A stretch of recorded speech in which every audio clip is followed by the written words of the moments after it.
Hi there, welcome to my views and news. Three news stories. Firstly, Fano fighters carried out bomb attacks in Bahir Dar 24 hours ago. Bahir Dar, where national dialogue is being held to find a way out of the crisis in Amhara.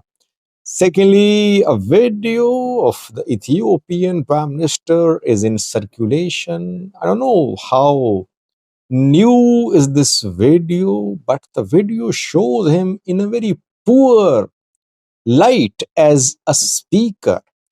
PM Abiy, when he talks, he shows as if he has good command of regional and international politics. But this video shows Ethiopian PM speaking while reading from a teleprompter while trying to sound as if he is a geopolitical and global expert, especially about the Horn of Africa. I have this interesting clip for you. Last was Trump tariffs. Trump policies are igniting protests across the world. Even in his home country, people are marching against him. Since yesterday, protests ongoing in Germany. Other parts of Europe too, protests have been held. Before these three news stories, an announcement after around 2 hours at 1800 GMT, I'll be back with this week's last live chat. We have three live chats a week: Friday, Saturday, Sunday. Tonight is Sunday night.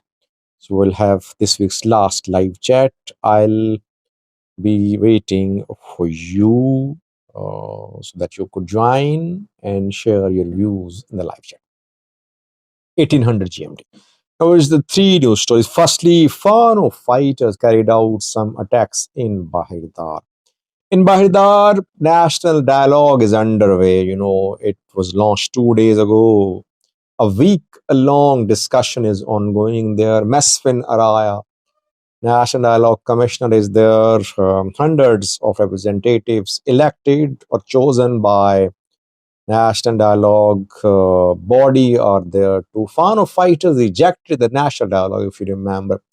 2 days ago, they warned people against becoming part of this National Dialogue. So while Prosperity Party is showing as if people are discussing a peaceful solution to solve the conflict in Amhara, Fano fighters are telling that they are the ones who are the real players in the region.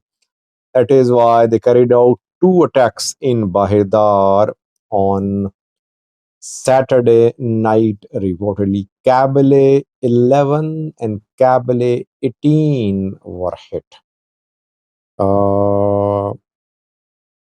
In one of these Kabyle, the stadium was hit. In other Kabyle, a meeting of the government officials was targeted. Unknown number of people, including the security officials deployed, were killed in these two bomb attacks by Fano fighters. They throw hand grenades, basically. By bomb attacks, we mean hand grenade attacks. They don't plant IEDs. Generally, they throw hand grenades and they just run away. They have been carrying out these attacks, hit and run attacks in Bahida and other parts of Amhara. They can carry out such attacks in any part of the Amhara region. These attacks show that the national dialogue discussion in Bahir Dar is meaningless. Why? Because one main player is out of the dialogue. Unless this player join the dialogue, there will be no result. That is why either Fano should be convinced to be part of the dialogue, or this practice of just wasting public funds should stop, I think.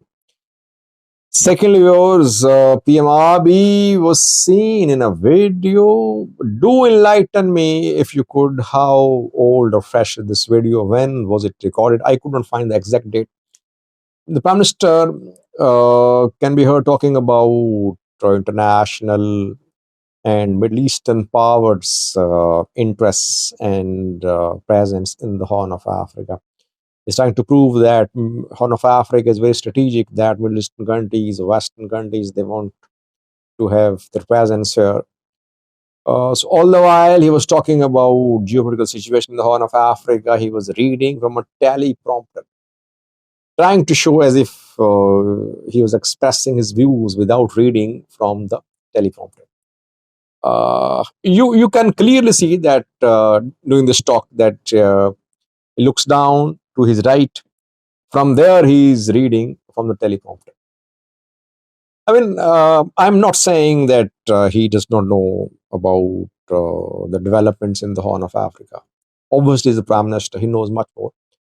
But why does he want to show himself as a global expert, as an expert who is well versed in history as well?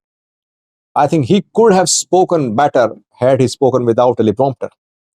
But he just wanted to show himself as a man who knows history, who knows everything about the Horn, about global powers' interest in the Horn of Africa. That is why he chose to read from the teleprompter, and he just made a mess of himself, I think. So I have a clip for you of Ethiopian army. You can see what he's doing and how convincing is his talk. Secondly, a clip for you from the US.